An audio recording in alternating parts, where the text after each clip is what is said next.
श्रीहरिं परमानन्दम् उपदेष्टारमीश्वरं व्यापकं सर्वलोकानां कारणं तं नमाम्यहम्.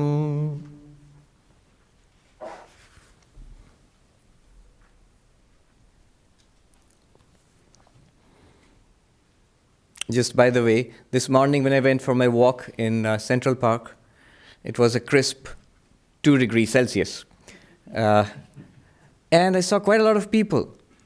Usually there's somebody near Imagine the memorial there. But there were a lot of people today, and they were singing Beatles songs, and there were flowers. Yes, today is the day later. I think Paul is here. He told me that today is the day when John Lennon was assassinated, when he was shot, right here. From our point of view, one great thing that they did, the Beatles, John Lennon and George Harrison especially, but also the others, the Beatles did was they facilitated the popularization of meditation and Vedanta, by their contacts with the Maharishi Mahesh Yogi. Few months back, I quoted George Harrison as saying, God realization is the aim of life, and there is a science to it. If you just look at that quote, you'll think that some Swami said it, but it's actually George Harrison. And John Lennon said in an interview that meditation has made me a better person, and I was not bad to begin with.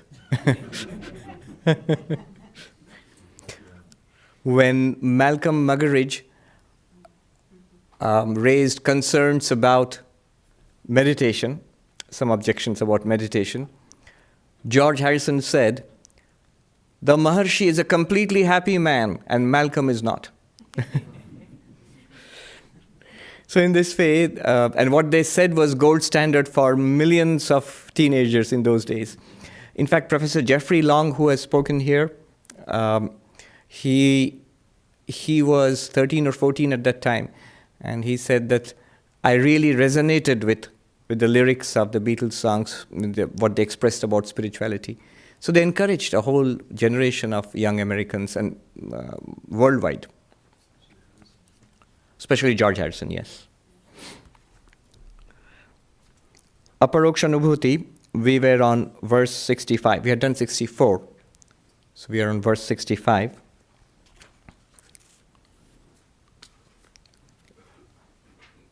Sarvopi vyavaharastu brahmana kriyate janaihi ajnanana vijananti mrideva hi ghatadikam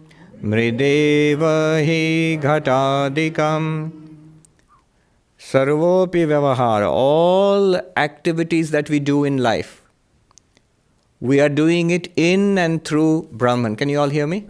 Yes. We are doing it in and through Brahman. We do not know it out of ignorance. Ajnanat na vijananti.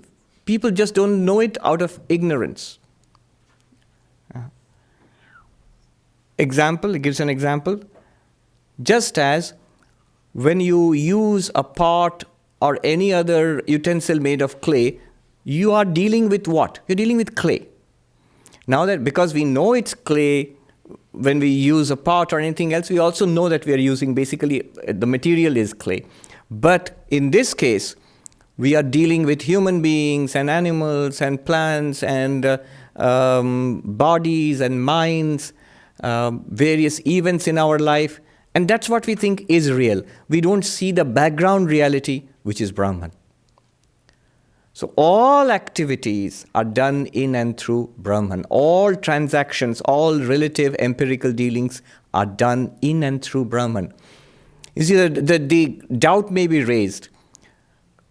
non-duality is after death, right? You get enlightened, you realize Brahman is the only reality, and only after death, that when this experience of duality ceases, you get mukti, liberation. It is called videha mukti, liberation after death.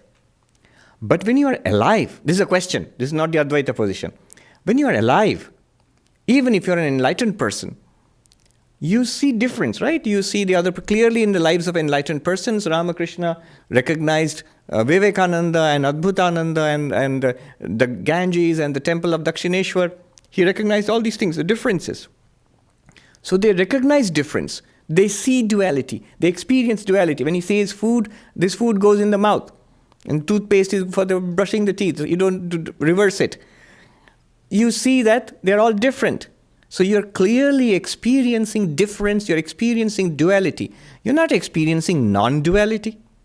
So non-duality is not for when you are awake to the world. It only might be in deep samadhi, or it might be after death maybe. That's a doubt. The answer is no. The experience of duality does not negate non-duality. We have been studying this. Just because something is a necklace and another thing is a bangle does not negate the fact that both of them are gold. And sometimes the same gold which has been made into a necklace, later it was melted and made into a bangle. It's exactly the same thing. The form is different. The name is different, necklace and bangle. And the use is different. Name, form and use differ, but it is the same gold throughout. Non-duality wants to say that. It may be good and bad, it may be pleasant or unpleasant, it may be a human being, a known person, an unknown person, a friend, or somebody you don't like particularly. All of that, all these experiences are of the same non-dual Brahman. Even while you seem to be experiencing a duality,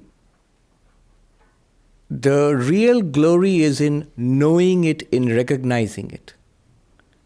The problem is not that there is duality and after enlightenment there will be non-duality. Rather, enlightenment consists of moving from ignorance to knowledge. So, ajnanatna vijananti. They don't know it out of ignorance. So, ignorance is the problem and knowing it is the solution. The Sankhya philosophy says that that creation is of nothing new.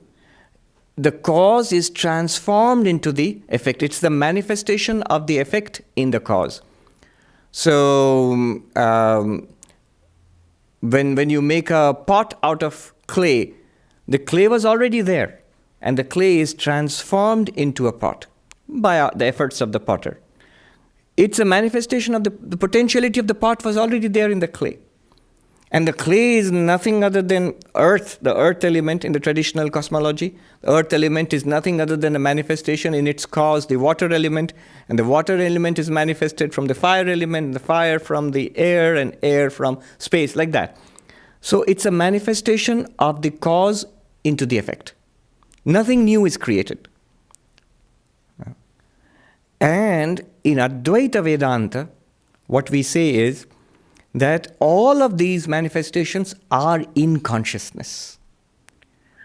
In consciousness, all this is experienced. Who can doubt that? That every experience in our life happens in consciousness. Note one thing. This consciousness in which everything is experienced, the only place that we experience this consciousness is as I, myself. As you experience consciousness within yourself as the I within yourself. Consciousness is not experienced anywhere else except as that first person experience. I have said this many times earlier, that you may say that why consciousness is experienced, are the people sitting around me, are they not conscious? They may be, but you do not experience their consciousness. You only experience their body, their behavior, their language, right? But consciousness is experienced directly as the first person consciousness, as I. And the entire universe is manifested in this consciousness. This consciousness is not transformed into the universe. Very big point to make in Advaita Vedanta. Just as the rope is not transformed into a snake, in the mirage or desert is not transformed into water. When you see the blue sky, the sky does not get actually transformed into a blue color. The blueness appears in the sky. The water appears in the mirage. The universe, the snake appears in the rope. The universe appears in the consciousness, which is indivisible, non-distinct from the I within you. The entire universe appears in this consciousness, which is the I. The I and the universe are not two different things. There's no difference. This non-difference, this non-duality is Advaitam. So he's saying, Sarva Vyavahara, all the activities of the world are going on in Brahman. You see Brahman. You're hearing Brahman. You're touching Brahman, smelling Brahman, tasting Brahman. All of this is Brahman, but it doesn't appear like that to us because of ignorance. After we are enlightened, will it change? Will you see something different? Will you hear something different? Will you taste something different? Maybe the food will be a more spiritual tasting? No. You will hear, smell, taste all the same things as anybody else does, but you know that it is Brahman. Just as you realize that all these ornaments are of gold, and when you're putting on, when you pick up the bangle and put it on your wrist, what are you actually touching? You're touching gold. There is no object called a bangle apart from the gold. When we say the world is false, you know what Advaita Vedanta means? The world is an appearance really because we do not know the background reality which is Brahman. There is no bangle or necklace apart from the gold. For us, that's not a problem because we know it's gold. We know it's gold and we know in what sense it's a bangle or a necklace. But as far as the universe is concerned, we don't know it's Brahman. So we consider these things to be independent existing entities, a real difference existing as these a really different other apart from us. This understanding of the universe is false. This is what is meant by Jagat Mithya. The entire universe as non-different from me. Don't get confused, because the first half of this book was spent by saying Brahman is not the world, not the body, not the mind, not the intellect, and going separating, and then coming to an understanding that pure consciousness, existence alone is Brahman. Now you will say, Swami, aren't you saying just the opposite now? The first process was a process of analysis, of separation, to identify the reality. Because we do not know the reality, that step is essential. Otherwise, if I say, all this is Brahman, so you'll say, okay, this is the world. Chairs and tables, people, dogs and cats, and all this is Brahman. Misunderstanding. Because we do not know the background reality. I remember once I approached a very saintly learned Swami, one of my very beloved Vedanta teachers who has passed on since. And I was saying that I always had this intuition that the truth is right here, but it's covered by a veil, at the faintest, the thinnest of veils. As if you could just pierce through the veil, you would get to the truth. That kind of intuition. And he said, he peered at me, had this beautiful smile and twinkling eyes and fluffy white hair, a bit like Einstein. He peered at me and he said, why a veil? This is it. I said, this? They were sitting in a room. This window and the tree outside it, this is Brahman? And he looked and he said, not quite. Not in the sense I mean it. He said, his exact words were not quite. Thak, let it be. Pare habe, it will happen in its time. Let it be.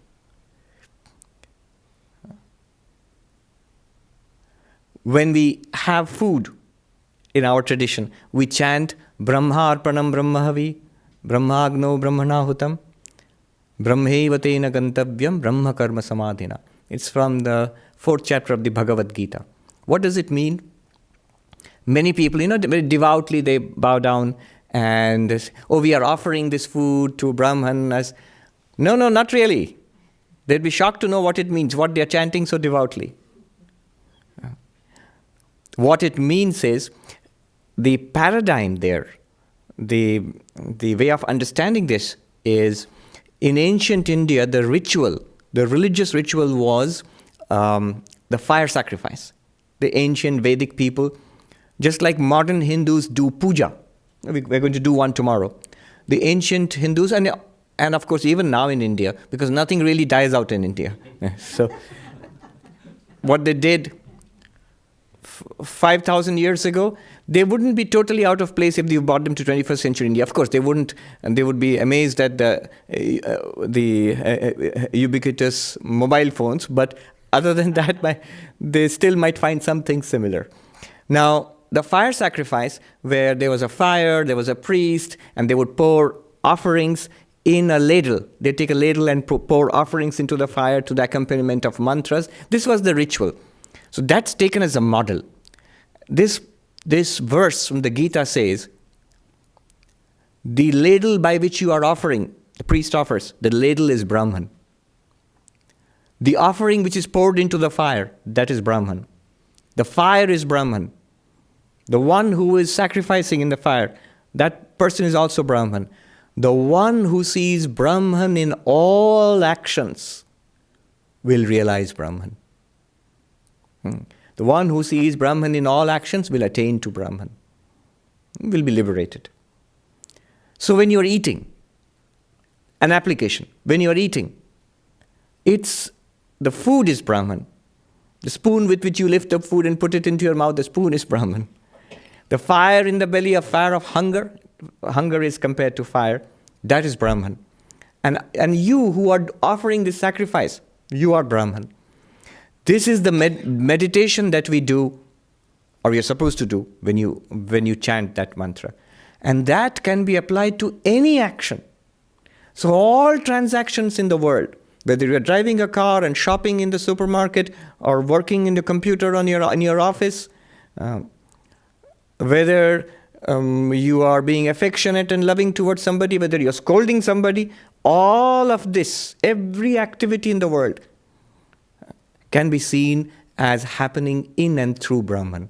This thing, sarvopi vyavaharastu brahmana kriyate jane. All beings. Not only the enlightened beings just know it. The rest of us are also doing it. Vivekananda says, every action can be done in and through God. He says, eat to God, talk to God. Everything can be done to God. And in fact, you will say, what about immoral activities? It can't be done. You can't offer that to God. It's your own conscience will stop you from offering it to God.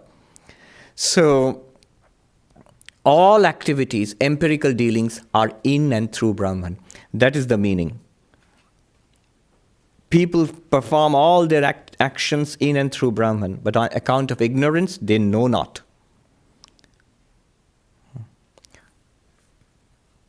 You have a question? Yes. If I'm dreaming and if a lion is charging towards me, yes. If I'm aware that I'm dreaming somehow, then I would be okay with it because I know it's not real and the lion is really inside me, and that would be fine. But there's something different about the awake state where if there's a real lion coming, if I just think, oh, this is just my projection, that's not... I understand that in a dream, if you know it's false, if you see it in a movie or something, you're not scared. Even if you're scared, that's also part of the delight of the movie, a horror movie or something. But in real life, if you face danger, you tend to run away from it. And the opposite also. If you face temptation, you tend to run towards it. Black Friday, what was it called? Yes. So you tend to run towards it. Why? Because you consider it to be real. If you did not consider it to be real, you would neither be frightened nor would you be tempted. I gave the example of, I said this earlier. Many, many years ago, there was this, the first three-dimensional movie which was shown in India. And we had to go to a hall and you had to put on these glasses, special glasses. I mean, on reflection today, if I think back about it, it was a pretty silly movie. But the special effects made it very attractive to kids. And there was a particular scene in which a plate of sweets, Indian sweets, including laddu and all, it just pops out of the screen and floats in front of your nose. And the kids, you could see in the hall, they were sort of swiping at it, trying to grab it. But even they who were trying to grab it were trying to do it in fun. They were not disappointed when they couldn't grab it. They knew it's not there. Because they know it's not there, there's no real tendency towards it. And if there's something terrifying, somebody shoots an arrow from a bow, and in the movie that was there, and the arrow actually races out of the screen towards you, and people, get shocked. But they also know that there's no need to be really scared. Even little children know that. In the real world, it's different. Real world means our waking world. So your question would be, what happens when you're enlightened? When you're enlightened, it would be exactly like that you as Brahman are completely unaffected by this. But what about the body? It'll get affected. It's part of the dream. If somebody shoots an arrow at you, unlikely, but if you don't step out of its way, you're going to get hurt. Remember one thing. Advaita Vedanta does not want you to behave differently or even to speak differently. See, after attending an Advaita class, I who am everything, and now I'm... You go to a Subway and order a sandwich. I who am Brahman and everything, and I'm ordering the sandwich, which is also Brahman, with a topping of avocado, which is also Brahman, from you, O divine being in the Subway restaurant, who are also Brahman, and I shall pay with Brahman dollars. No, you don't need to speak like that. Actually, the Advaita teachers will tell you, you need to go on speaking using language for the purpose it is meant for. Just like everybody else speaks, go on speaking like that. Krishna says that to Arjuna in the Gita. When you are enlightened, look at me, O Arjuna, even being an enlightened being, I work just like the ignorant. Just like them, go on acting, do the right thing, do your duty, whatever is allotted for this body and mind in this particular situation. You will go on doing that. Use transactional language. Transactional language means the empirical language which we use. He, she, I, you, it, that, good, bad, all of these, which are in-depth meaningless because they are all Brahman. But on the surface, they all apply. Like a dramatic performance. An actor knows it's entirely false. That he is not the emperor, and that is not the enemy warrior with whom he has to hit him with a play sword on stage. He knows all of that. But he puts forth a wonderful dramatic performance. He doesn't do it very casually and give up halfway because it's all false anyway. Then that wouldn't be a good dramatic performance at all. And the Broadway show would flop, So, yes. Our activities should go on according to what? According to all rules of morality and ethics will be observed. Common sense will be applied in our actions, in our language. So if you're threatened, take necessary means to protect yourself. If you're tempted, take necessary means to resist that temptation, knowing full well within that I as Brahman am not affected at all. Not just convincing yourself that way. You have to really make a breakthrough and see that it is so. When you see that it is so, you can still go on doing everything that has to be done. Look at the lives of saints. Were their lives different? They were different in a certain way.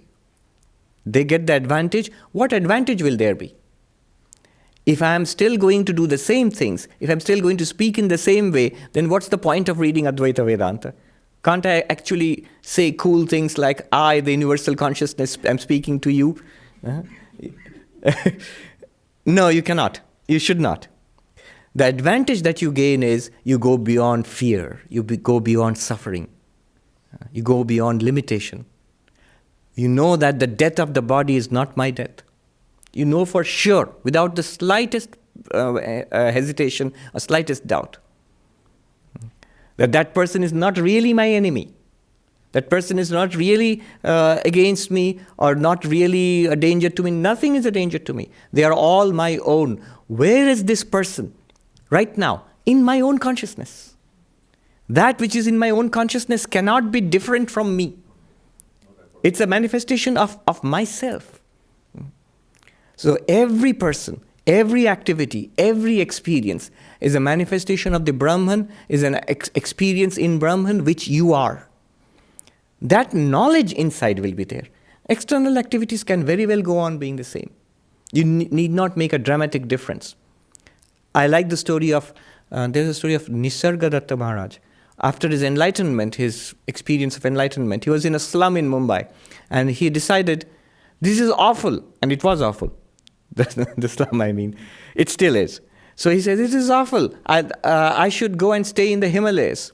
And he starts off towards the north. And then he stops himself in saying, what am I doing? How are the Himalayas any different from this dirty slum in the middle of Mumbai? They're not different. And actually they are not. It's the same Brahman. He walked back quickly and he stayed in that quite awful place till the end of his life. In perfect contentment and happiness. Thakur said one time that when you get enlightened, you see everything Bangla in Bengali, never lage. You see never. What does that mean? Oh, okay. That was an example. He says that when you get jaundice, the example is that. Yellow. Because of the pigment in your eyes, you tend to see everything else as yellow. So similarly, an enlightened person will see everything as Brahman, recognize everything as Brahman. That's an example. Yes. Important thing to learn. Even after enlightenment, the enlightened person will follow all rules of morality, ethics, common sense, decency, in action and in speech. Internally, the person is very different. The world view, so to say, has changed completely. Then verse number 66. Karya karanata nityam, karya karanata nityam, aste ghata mridor yatha, aste ghata mridor yatha, tathaiva shruti yuktibhyam, prapancha brahmanoriha, prapancho brahmanoriha. He gives an example. Ghata mridor yatha. Just like the relationship between clay and pot. They're very fond of the clay and pot examples. The relationship between clay and pot is, first of all, they are one and the same thing. You cannot separate them. You should give my clay back and you can keep the pot. No, they are exactly the same thing. But what is the relationship between them? Then why do you call one a pot and one the clay? The relationship is that the clay is the material, the substance. They call it the material cause, the karanam, material cause. The material out of which a thing is made. This table is made of, suppose it's made of wood, or the lectern is made of wood. The lectern is the material cause, like the clay. And the wood is the material cause of that lectern, like the clay is the material cause of the pot.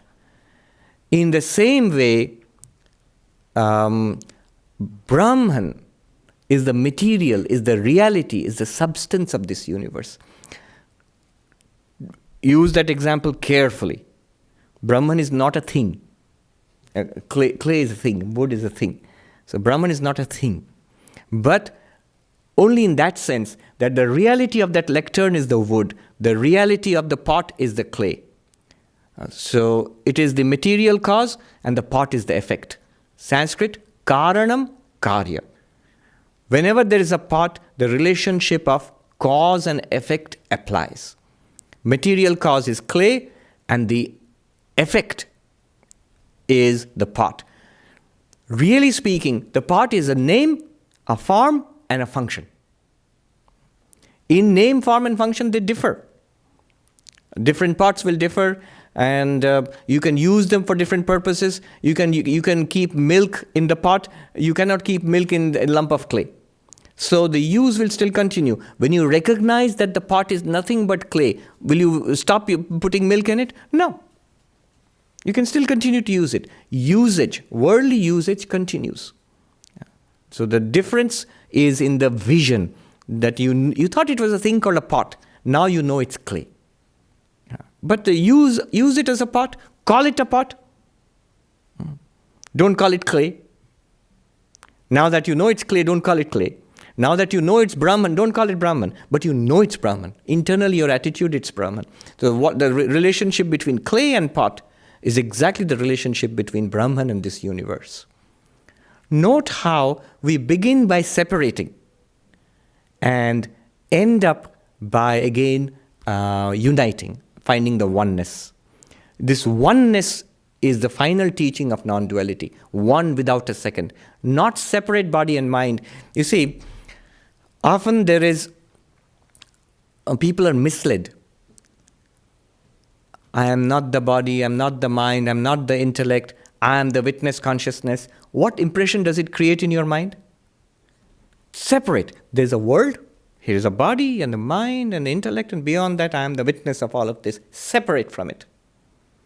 If you stop there, that's also a valid point of view, but it's not the non-dualist point of view. This is called Sankhya philosophy. Separating consciousness from matter, Purusha from Prakriti. But what Advaita does is, it now next asks the question, you are the witness consciousness, fine. You have understood that. That's only step one. Now ask yourself the question, what is it, that which you are witnessing, what is it? What's its relationship to you? That which you are witnessing, what's its relationship to you, the witness? Is it something separate from you? We tend to think that it's something separate. That, because we have a model in our mind that it's something like the light. You switch on the light falls on this book and it illumines the book. The light is like the witness consciousness and the book is like the universe. So the book exists and the light exists. They're two separate things, clearly. It's not like that. It's not like that. These two are separate things, the light and the book, because, as I've said earlier, you can show them separately. If you take this outside, the light will remain and there's no book. And you can see the book in some other light outside, not in this light. This light can be switched off and the book would still remain. So the two objects can be experienced separately, hence they have independent existence. Somebody's phone is vibrating, yeah.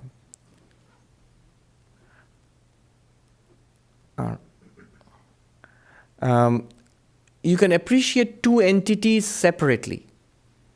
That's how you know that they exist separately. This world which appears in you, the witness consciousness, can you experience the world in any other way other than your consciousness? Appreciate the question. Can the world be experienced other than consciousness? Other than in your consciousness? The only way you have any kind of experience is in your consciousness. Any experience that we have, any of us, is in consciousness, is it not? Other than consciousness, no experience is possible. So the world which we experience cannot be experienced apart from our consciousness. So it must be something connected with our consciousness, in our consciousness. That which cannot be proved to exist apart from our consciousness, what right do you have to say it is something separate from your consciousness? It is not. It's an arising in our consciousness. Why even say our consciousness? In I, the consciousness. It has no independent existence of its own. So whatever we experience is this consciousness which is called Brahman. It has no independent existence apart from Brahman. In fact, the only thing that really exists is Brahman. Swami Vivekananda, to Mary Hale in that verse exchange, she wrote in a poem that you have taught us everything is God. And he wrote back immediately, I have never taught such strange doctrine that everything is God. She was outraged. This is exactly what you said to us. You said it again and again. Your own words, everything is God. He said, what I meant was, God alone is, everything is not. There's a big difference. There's a big difference between the two.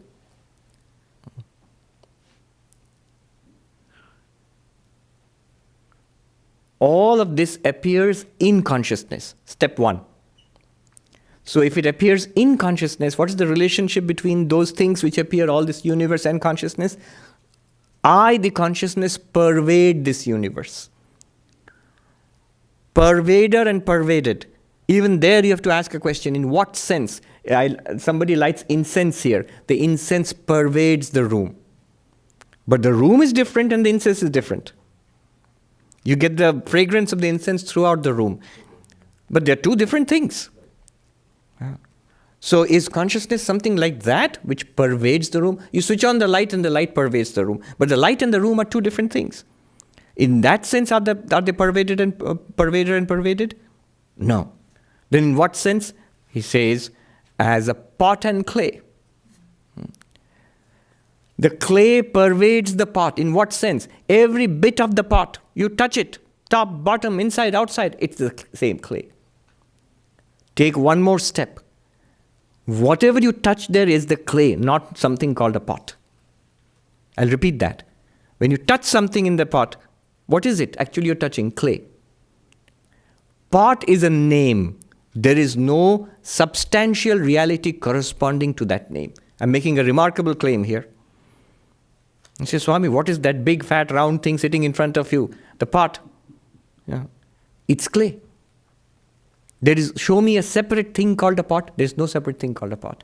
There is no separate thing called a universe. As Vivekananda said, God alone is. The world is not. Everything is not. In that sense. Even after realizing this, everything continues to appear. But now you know everything as God, as being permeated through and through by God. Yes. Brahman pervades because everything appears in Brahman. Yes. So whatever appears in Brahman, it's like the movie appears on the screen. Can we say the screen pervades the entire movie? In a sense, yes. You know in what sense. When I say the wood pervades the lectern, that podium, the wood pervades the podium, actually pervades is a manner of speaking because there's nothing there except the wood. It's the essence of it. The Atman, it's in fact, in Upanishads often called the Atman of something, the self of something, is not in the sense we use the word self. It's the essence of a thing. So the wood is the Atma of that lectern. Clay is the Atma of that pot. The essence of it. And the singularity is all pervaded anyway. The consciousness all over the place. Whether Well, the lectern, Akash is everything is. subtler, the space is subtler. So if Brahman, everything appears in Brahman. Yes. So space is infinite. Brahman is beyond infinite. Truly. Space appears in Brahman. So what appears in something else, that one transcends that appearance. So Brahman is beyond space. Time is experienced in consciousness.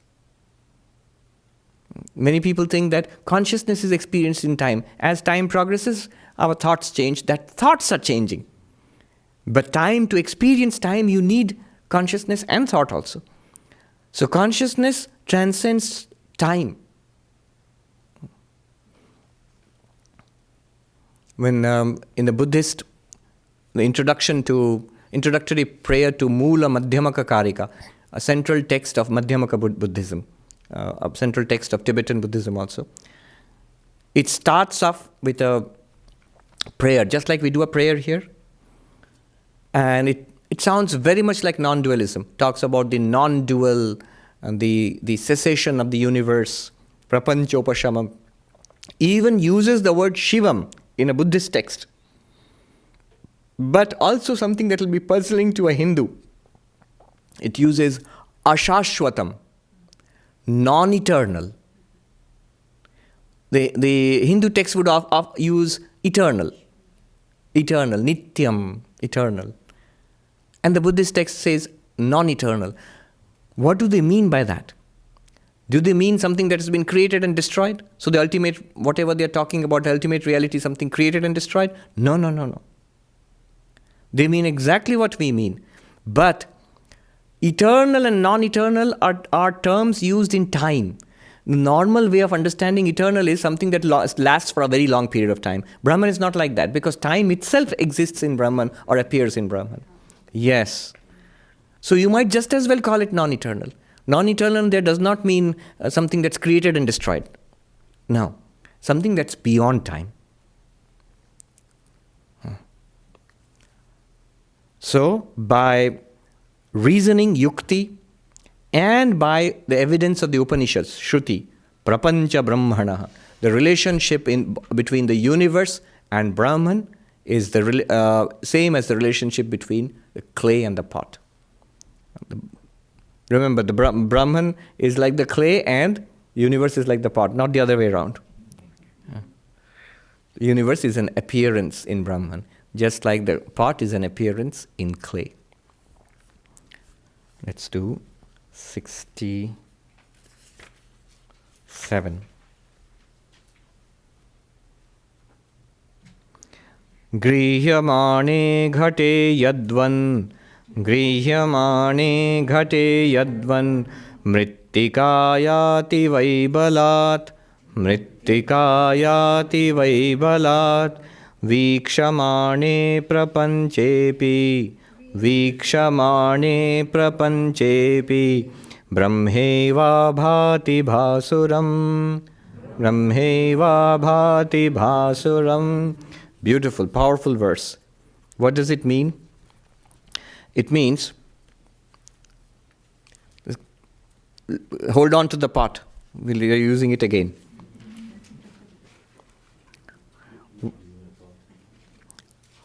When you experience a pot, when you see a pot, you are seeing the clay helplessly. You have no choice about it. Right? If you see the pot, what do we do? When we touch a wooden table, what do we say? Touch wood? Because we are touching wood actually. We know that. When you're seeing the pot, actually what are your eyes coming in contact with? The clay. You cannot avoid the clay. Because that's all that there is. So when you see the pot, you helplessly see the clay, the material out of which it is made.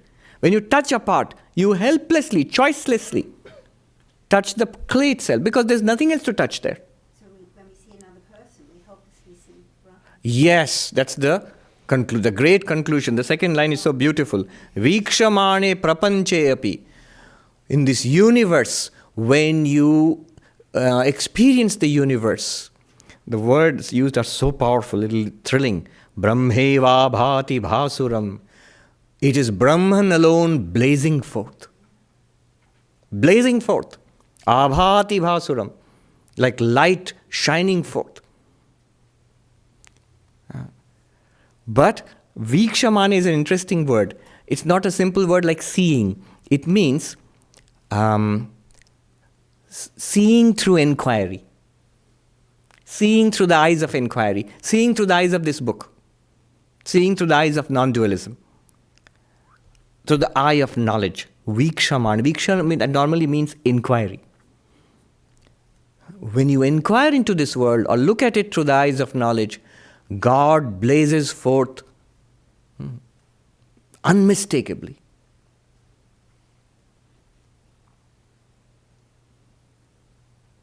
It is nothing but awareness, pure existence, pure consciousness, all the time.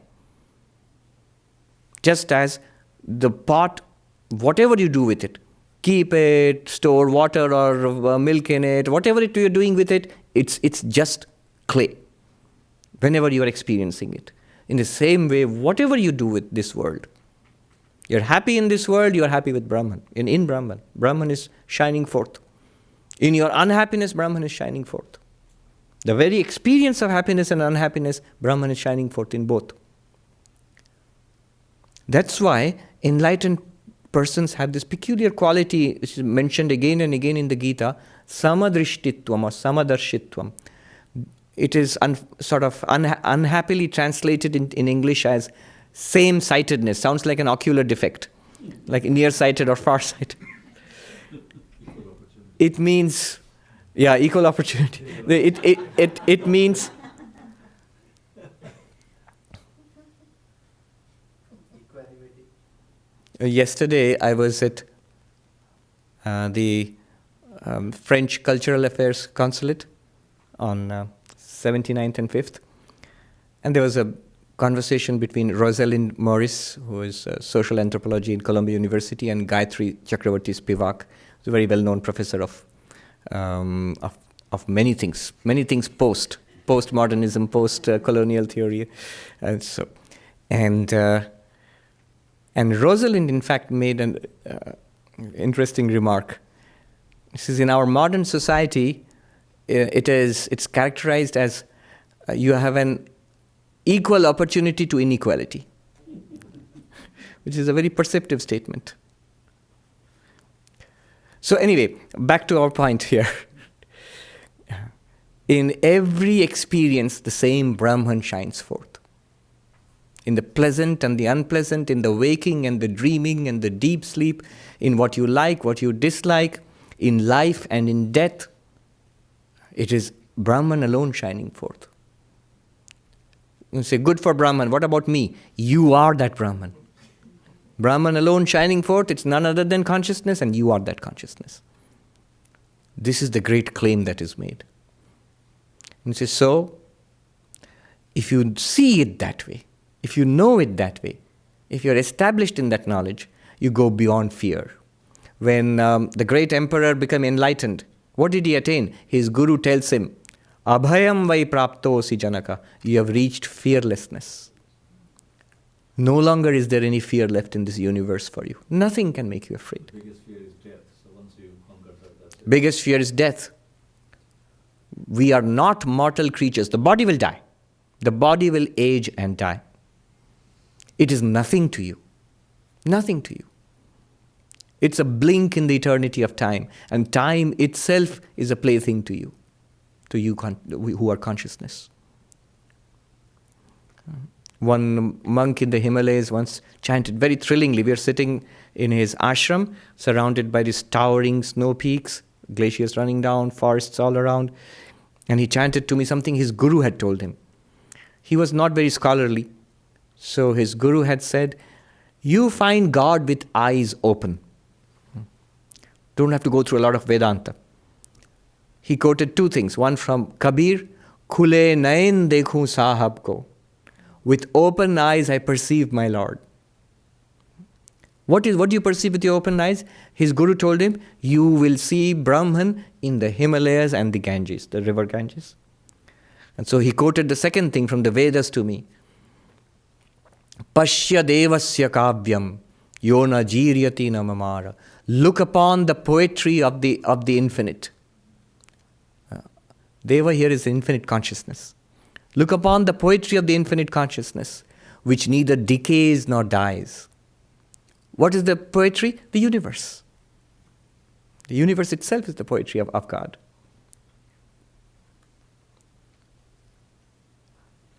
That one step, people love nature, especially in our modern world, especially in the West. People love nature, can appreciate nature. If you take one more step, find the spirit behind nature.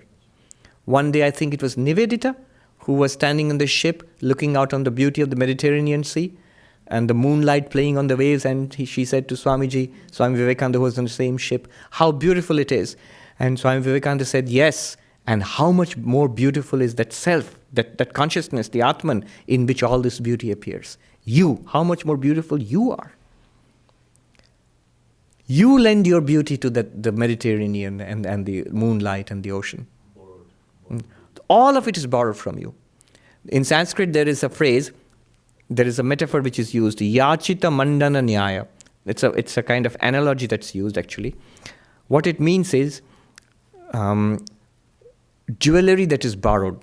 There are two sisters, one who was not very well off, so when she went to a fair where you need to dress up, she borrowed jewels from her rich sister. And she decorated herself with it and went to the fair and came back and then returned it. Yachita means asking. praying for. And mandana means decorating yourself. Then you return it. Then she returned it to her sister. So they did not belong to her. The universe borrows from you. What does it borrow? It borrows, first of all, consciousness, existence, sat. Its very being. It cannot exist without you. Like a dream. Nothing in the dream can exist without you, the dreamer.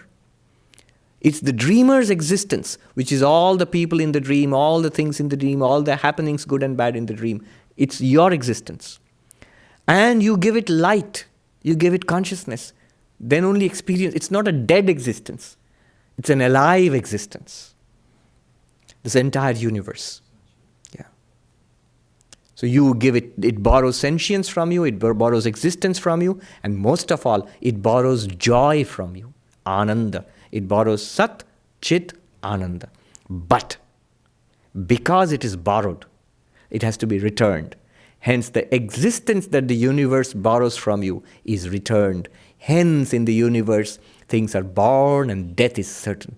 In the Gita, it is said, death is certain for those that are born and birth for those that die. All the things in the universe, they are born and they die. They do not exist for eternity.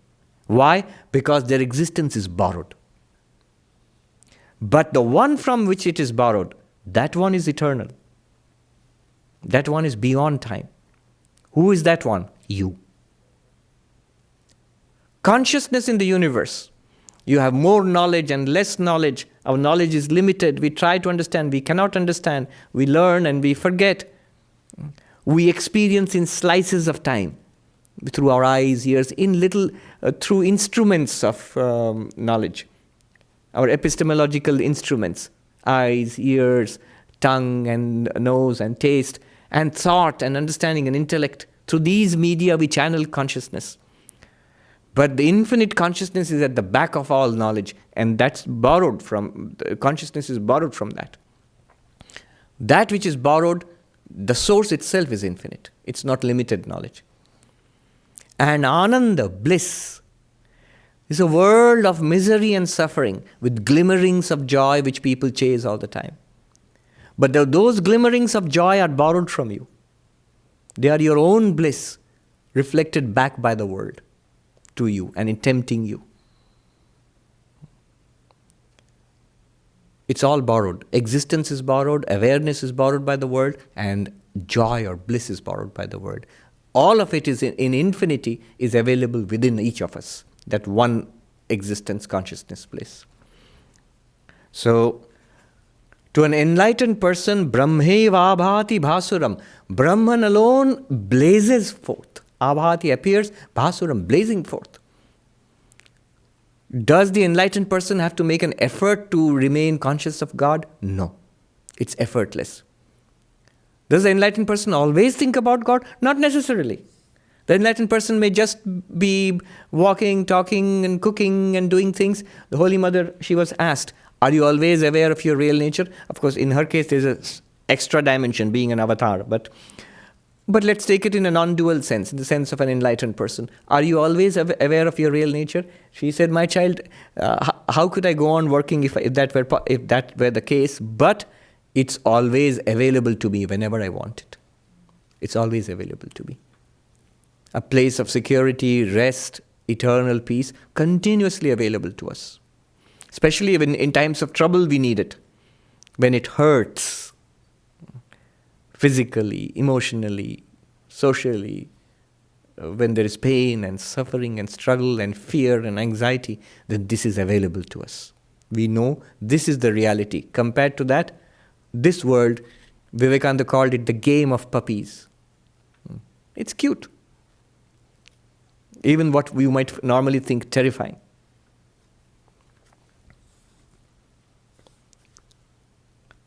Then 68.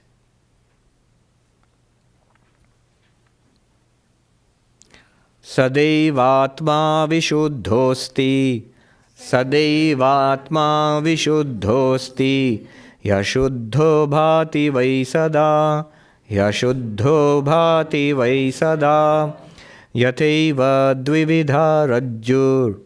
Yateva dvividha rajjur. Jnanino jnanino nisham. Jnanino jnanino nisham. The Atman, your real nature, ever pure, but appears to be impure. Just as a rope appears in two ways, to the knowledgeable one, enlightened person, and to the ignorant person. Two ways means the classic rope snake example. To the person who does not know it's a rope and thinks it's a snake, the same rope appears as a snake, and its effect is what? Fear, anxiety, terror. And to the person who knows that it's a rope, to that person, what is the effect? No fear. In the same way, Brahman appears as prapancha, universe, is a place of anxiety and terror and temptation and the prospect of sure death. We are haunted by death. And say, no, I don't think about it. Becker, Ernest Becker, who wrote the book, The Denial of Death. I think he got a Pulitzer for it, probably. He got some award for it. He says we are haunted by death. And he was a psychoanalyst. So if you say something like, no, I don't think about death, you are in for it. The psychoanalyst will say you're suppressing it. You are more haunted by death than anybody else. And he says that in the book. We are haunted by death. That haunting goes away when you see the world for what it is. It is nothing other than yourself. And the real you, there's no question of death for the real you. So, Vishuddha, it is pure from the effects of karma. We think we are bound by the effects of karma. I have impure thoughts. I have so many passions and desires. I have dislikes and prejudices and hatreds. I have distortions in my ways of thinking. All these impurities are in me. The ignorant one thinks like that. Why? Because the ignorant one is identified with body-mind. And the enlightened one, the same thing. This is the important thing. The same rope appears as the snake and as the rope. But both are not equal realities. The snake is false. It's a superimposed, in Sanskrit, adhyasta. It's not real. It's the same reality which is recognized as existence consciousness bliss by the enlightened person. The non-dualist Advaitin will call it Brahman. The Tibetan Buddhist will call it the Shunyam, the clear light of the void, whatever. The devotee will call it God. And the worldly person calls it, oh, the world and me. A continuous tension. I am impure. An enlightened person says, I was pure and always am pure. Untouched. The purity, my natural purity is untouched.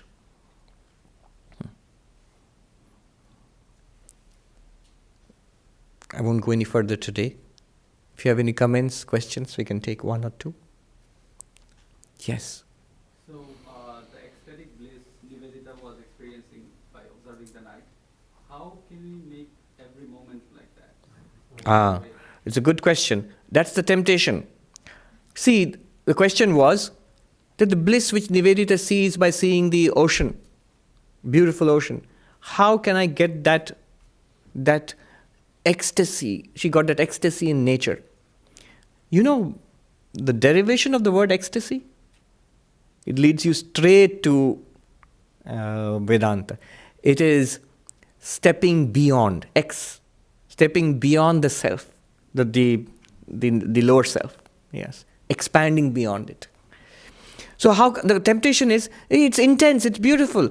There are few moments of great joy and peace and which we remember all our lives. There are. We all have had some pleasure and peace and fulfillment, lasting just those precious few seconds. Can I have it continuously? And they call it a permanent high. Somebody said about meditation. You can get high without drugs on meditation, and it has the added advantage of that the phrase was, the fuzz can't bust you. The police, that means the police can't catch you. The first can't bust you because meditation is not illegal. Now the question is, can we have this extreme bliss all our lives? It seems like a tremendous promise. What do you think? The thing is, it's always there. Yes, it's all. One answer is always there, but then the doubt will be, where? I don't feel it. The answer might be, yeah, you will feel it when you're enlightened. But those who are enlightened, Brahmagyanis, do they always seem to be continuously thrilled and in bliss? You can clearly see that they have those waves of ecstasies and blisses, and there are ups and downs, there are changes. So what's as they will say, what's the deal here? What happens is this. The question you are asking is, the best way of answering that is, yes, to fulfill all your dreams, yes, you can have it, but not in the way you think. When we are enlightened, you wouldn't even want that. That experience of intense joy in the mind, you know what it's like? It's like looking at your face in the mirror. Follow this carefully. Looking at your face in the mirror. When you look at your face in the mirror, there are two things there. One is, it's not your real face, it's a reflected face. Your real face is here. But what's the advantage of the reflected face? You can see it. The reflected face can be seen. Depending on the mirror, if it's cracked and broken and dusty, can't see it properly. If it is concave or convex, you see it in a distorted way. If it's a nice and shiny mirror, you see it quite well. If it's a platinum mirror and something, you see it really, really well. But all the time, remember two things. It's not your real face. Second, there are a number of features there. One, it's not your real face. Understood? Why? You see, it's my face. Whose face is it? It's not your real face. If it was your real face, what's this? Yeah, that too is my real face and that's my real face. So you have got you're two-faced. No, you have only one face and that's reflected there. That's a reflected face, a reflection of your face. Number one, that's not, note these points. That's not your real face. Understood? Second, that reflection comes and goes. Correct? Depending on the mirror coming and going. If there's a mirror, reflection will be there. No mirror, reflection will not be there. That reflection is subject to gradation. Better reflection, best reflection, not so good, worse reflection, no reflection. Depending entirely on not your face, on the mirror. Note the fourth feature. It can be seen. It can be experienced. It can be seen. And that experience can be generated by getting a mirror. 5 features. Compare it to enlightenment. What happens? When an enlightened person experiences the bliss in the mind, the bliss in the mind is a reflection of Satchidananda, the Ananda, the real you. The real you is reflected in the mind. The mind is the mirror. It's not the original Ananda. It's a reflection of the original Ananda. 1 point. Second, like the reflection which comes and goes, this Ananda also comes and goes. It will come and go. Third point, it is subject to gradation. It can be more, most, less, lesser, least. It's subject to gradation. Ananda, our experience in the world, is it not subject to gradation? Even a spiritual person's joy is subject to gradation. Sometimes they get some great joy, sometimes in meditation, sometimes in a darshan of a temple or a church, different kinds of ecstasy, sometimes listening to a bhajan. But each of them are different kinds and gradations of spiritual bliss. So, subject to gradation. Or adha, right? Yes. And the fourth thing is, it is an experience. Original face cannot be experienced. Reflected face can be experienced. Original Ananda is not an object of experience. I can see people going, oh. No. Original Ananda is not an object of experience, thank God. But all Ananda that we experience in life, all bliss that we experience in life is a percolation. I cannot do better than Shankaracharya. He says, there's an infinite ocean of bliss within us, the spray of which all of life will run after. It's a spray from that, a little bit, a drop from that. We are racing after it all our lives as if that's all that we want. Can I have that all the time? Answer is yes. And the last point is, this experience can be generated. So, the pure Ananda, it can be experienced in certain states of mind. Those can be generated. Ramakrishna would generate it through a bhajan, through singing and kirtan, through meditation, through darshan, even a few phrases. Even somebody, I read somebody folding an umbrella. Folding an umbrella. It was enough suggestion to his mind, the mind gets completely folded into Nirvikalpa Samadhi. Just somebody folds an umbrella in front of him. That's of a very high category. But all of them, they generate this intense Ananda within. This tremendous unmatched bliss. Our bliss is less than the bliss of an enlightened person, the experienced bliss. The original bliss, exactly same for everybody, enlightened and unenlightened. Now what will happen is, in conclusion I'm telling you, you asked, can I have bliss continuously? Yes, as the source, the Ananda, continuously you already have it. Second, you will not ask this question when you realize I am that Ananda. Why? Just as, do you ever ask a question, can I always see my face in the mirror? You wouldn't want to, because you know the original face is here. Sugar candy. Once in a while you might want to see your face in the mirror, but you would be crazy if you all the time you walk around seeing a face in the mirror. Because the beautiful face, it will disappear if they take a mirror away. It won't disappear. We'll have the pleasure of seeing your face. Only you don't see your own face. But in the same way, the person who knows, I am Ananda, has no particular urge to keep generating that Ananda in the mind. Is completely content. But that choicelessly, that Ananda will sometimes come, though every experience in the world will suggest that Ananda to that person. That's why, if your question is, if I'm enlightened, will I be very happy? Yes, very, very, very happy indeed. All the time, more or less. And sorrow will not affect you. You will transcend sorrow, and this infinite mine of happiness, of joy, is ever open to us when we attain this knowledge of Brahman. It's a beautiful way to end today's session. Om Shanti Shanti Shanti Hari Om Tat Sat Shri Ram Krishna Arpanamastu.